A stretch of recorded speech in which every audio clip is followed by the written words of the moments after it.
President Trump admits he does not have any tapes of private conversations with former FBI Director James Comey, a prospect that he himself raised with a tweet following Comey's ouster. President Trump explaining on Fox and Friends he made the remark as a way to keep Comey honest about their interactions.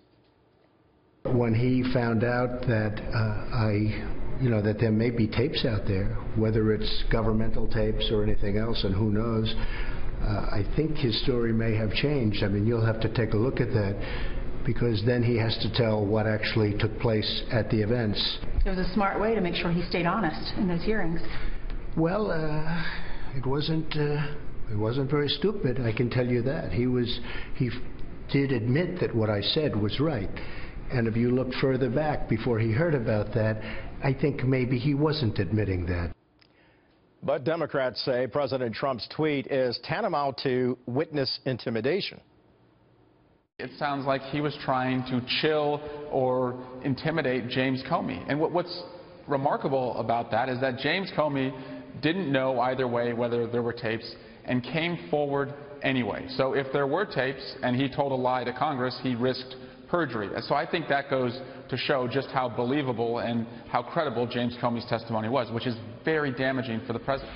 A lot of people talking about this one. Joining me now is Michael Starr Hopkins, a Democratic strategist, and Noel Nikpour, a Republican strategist and former Republican congressional candidate for Florida's 18th district. Noel, let's begin with you. Your take on this and what the president told our own Ainsley Earhart on Fox and Friends. Well, you've got to understand what he did. You've got to understand Donald Trump, the businessman, not Donald Trump, the politician or the president right now. And you've got to understand that he is coming from a background of New York City business tactics. And what this was is a tactic. He's like a New York City businessman hustler, so to speak. Anyone that's done business in New York City knows that it's a different game altogether. It's a different atmosphere. And not only is this maybe a Trump tactic or a New York City businessman tactic, it's also a detective tactic. A lot of times detectives will use this and act like they have more information than they do to try to get a criminal to confess or to give away what he knows.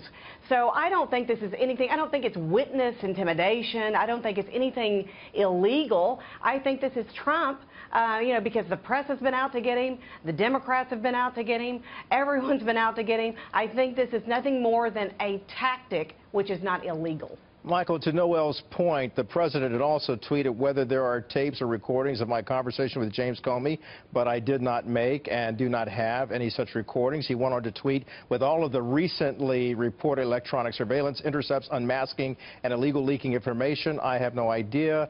With these kinds of tweets that the president is making, this particular situation that he told us, how are Democrats looking at this? Obviously, they're saying that it's a lie, it's not a bluff, it's not a tactic, as Noel says, but they're accusing the president of lying. Look, the president may think that he's having fun and playing games with the media, but what he's doing is borderline criminal. So, as someone who... Why is it borderline criminal? Because as someone who actually was a criminal defense attorney here in New York, what he did was tantamount to tampering with a witness. By telling a witness he may or may not have tapes and trying to influence his testimony, that could be a crime. But to a broader point, I think we need to talk about Donald Trump as the president of the United States. He's not a businessman anymore. This isn't about New York politics or how New York people conduct themselves. And as a New Yorker, I'm pretty proud of how we conduct ourselves. But Donald Trump represents all of America and all of the United States. He needs to start acting like it. Noel? Point well taken, by the way, because you got to be, I mean, he is the president of the United States. He's no longer a tough-minded businessman, although he deals business very well. But now he's dealing with the business of the American people. So as he moves forward with this and tries to get all of this stuff out of the way so they can go ahead and effectively govern, so these distractions are no longer there, what does he have to do now?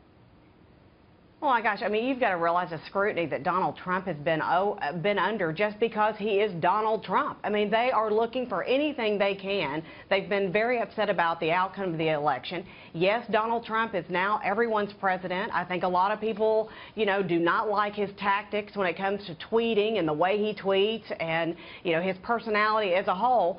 But in order for everybody to come together and everybody to get along, we have to do just that. We've got to lay down, you know, some of the differences that are absolutely absurd. I hear you loud and clear. This is one of them. And to your picking point, on this. Not to interrupt you, but to hear your point as well as Michael's point, there seems to be some common ground in there that both of you are saying be presidential and move forward with lifting up all boats and all American people. Am I hearing you right? I don't want to put words in your mouth. Absolutely. I think with this investigation... Well, that was for Noel, Michael. Oh, I'm sorry. You've already said it. Yeah. Well, you've got to realize the only reason Donald Trump has to resort to Twitter has been because of a lot of the mainstream media has portrayed him and put words in his mouth and assumptions, so he is actually had to do this.